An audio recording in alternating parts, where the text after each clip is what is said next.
Hey everybody, let's talk a little more about testosterone. And we've done other videos on testosterone, why it's important, signs of low testosterone, and how to improve it. What I'm going to teach you today is some of the other things that you may not have thought of that actually do help increase testosterone. What you have to understand, most importantly, is testosterone makes your work feel good. Dopamine is produced in the brain and it makes you feel good, like serotonin, which is an antidepressant. But dopamine, you know when your phone dings and you've got a new message, you release a little dopamine because something good just happened, or someone's about to give you good news, or you know when you buy a lottery ticket and you're about to scratch it off and see if you won, that's dopamine release because you're excited. Testosterone is a little different. Similar to dopamine, it makes you feel good, but it makes you feel good while you're working. Testosterone is made from things like cholesterol. Cholesterol is the building block for your cell membrane as well as all the steroidal hormones in your body. It makes what's called the stress hormone called cortisol, and also makes testosterone. Now here's the difference. If there's cholesterol in your body, which there should be, everyone has cholesterol, that's why your liver produces cholesterol, is to make these hormones. And let's say you're doing an activity that makes you upset, makes you angry, irritated, or irritable, then the body will take that cholesterol and make cortisol from it. But if you're doing an activity that you choose to enjoying that activity, your brain, your body, your physiology will take the cholesterol and use it to make testosterone. So some of you go to the gym and you work out and you exercise very hard, but you hate your exercise. Well, guess what? That attitude is causing your body to take the cholesterol and turn it into cortisol. What does cortisol do? It increases body fat, it stops muscle building, and it's basically designed to help you deal with stress. While testosterone helps you build. Your bones, your muscles get stronger, and your mood improves. So what you have to do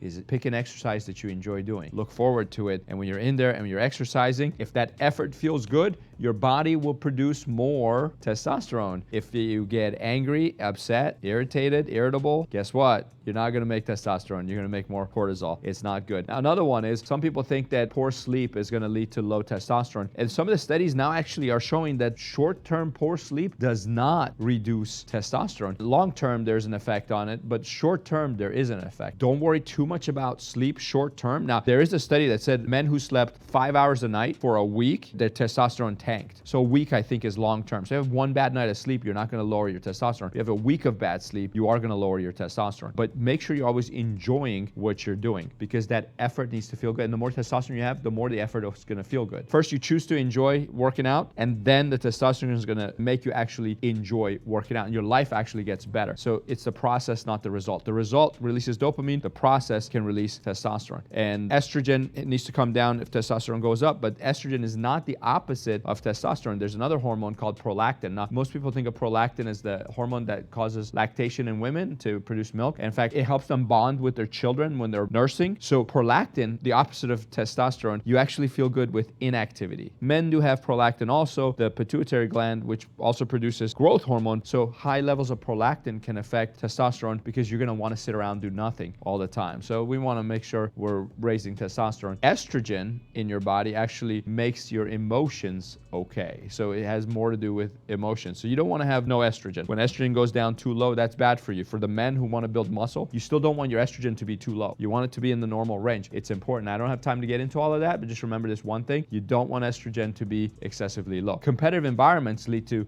high testosterone. When a little boy wants to be competitive all the time, those kids have the highest level of testosterone because they're competing all the time. Like I have 3 sons. All the time we're like, oh, who won? I got first.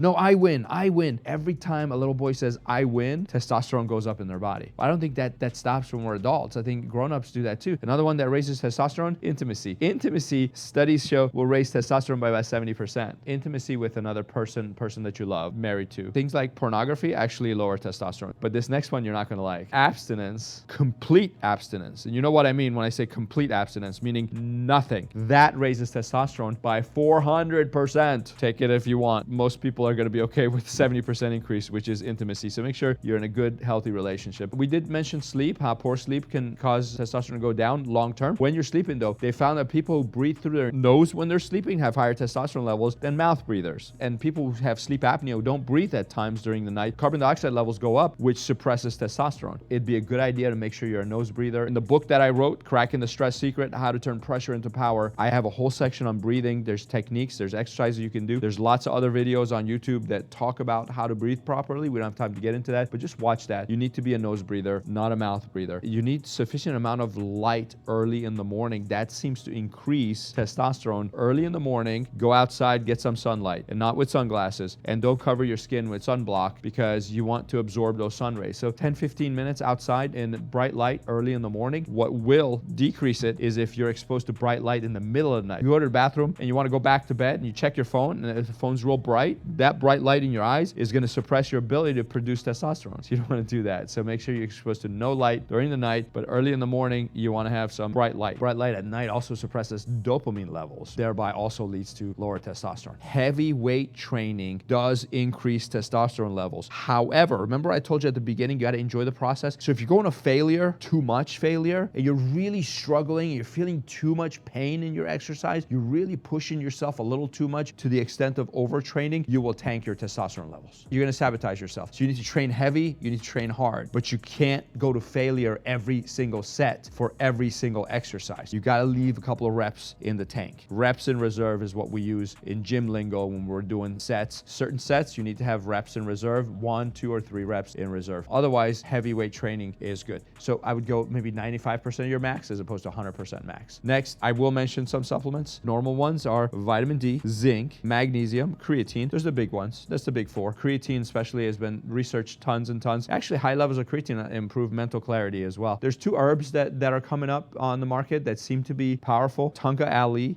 and Fedogia agrestis. I'm not an expert on herbs, so research these. Don't take them. Talk to your doctor, talk to your pharmacist. Make sure it's okay if you're on other medications. But Tonga Ali increases free testosterone. The recommendation is somewhere around 400 milligrams a day. Fedogia agrestis, they recommend about 600 milligrams, and that has an effect. It mimics luteinizing hormone, which causes your body to produce more testosterone. Before you start on these, get some blood tests done. Make sure your blood chemistry is good. Make sure your lipid panel is good. Make sure your liver enzymes are healthy. But remember, there's all these other factors that go into it. So you could take the herbs, but if you are angry when you're exercising and you're not happy and you're not enjoying the process, you're still not going to raise your testosterone. So be super careful with that. Power posing. You go, what the heck is power posing? Do you know that just like if you're competitive and you say, I win, and you actually physically, emotionally excited about winning, your testosterone goes up. How you stand also raises your testosterone. If you appear small, you crouch and hunch over, that actually suppresses your testosterone. It's a depressed posture. The opposite of that is when you appear large. Stand big. There was a study by Dr. Cuddy. He has a TED Talk you can catch on YouTube. Standing like Wonder Woman or Superman, hands on your hips, chest puffed out, feet far apart for 2 minutes increases your testosterone. Sitting back like the CEO of a company, sitting back with hands behind the head like this on a chair, that increases testosterone. Any of these power poses, you can look up what power poses are, just puffing your chest out. Another one is like when you lean on a table as if like you're a presenter, you lean on a table, hands on the table, lean forward as if you're presenting to someone. That's one of the power poses that increases testosterone. And there's yoga poses as well. One example is the cobra pose. Cobra pose in yoga, if you hold that for 90 seconds to a couple of minutes, it seems to increase testosterone levels significantly. So do some of these yoga poses that increase testosterone. Anyways, I hope that helps you. Keep all of these things in mind. Some of it is a mindset, some of it is what you do, and a little bit of it is chemistry in your body. But you really want to improve testosterone to a healthy level, you've got to do all of it. You can't just do one part of it. So I hope that helps you. Please share the video, subscribe,